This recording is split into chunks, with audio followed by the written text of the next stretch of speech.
সময় তার মনটা অনেক নরম, সে মানুষকে অনেক ভালোবাসে। আজকে আপনাদের পাশে সে হয়তো শ্বশুরের নাই, কিন্তু মন প্রাণ হৃদয় জুড়ে সে আপনাদের সাথে।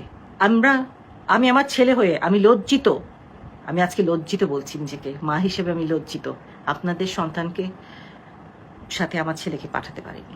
আমি আজকে প্রথমবারের মতো আমার ছেলের সাথে আপনাদের সামনে এসে দাঁড়িয়েছি, একজন অপরাধী মা।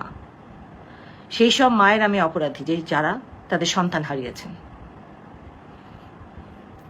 আমি জানি না উপরালা আমাকে মাফ করবেন কিনা, কিন্তু আমি আপনাদের কাছে আমার ছেলের হয়ে মাফ চেয়ে নিচ্ছি। আপনাদের কাছে আমি করজোরে মাফ চাচ্ছি।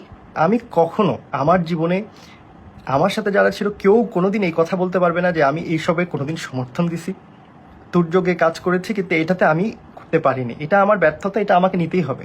কোনো আমি জীবনে যদি কখনো সুযোগ পাই আমি আবার চেষ্টা করবো। আপনাদের যাদের যাদের ভালোবাসা আমি হারিয়ে ফেলেছি, সম্মান হারিয়ে ফেলেছি, আমি আবার একদিন চেষ্টা করবো।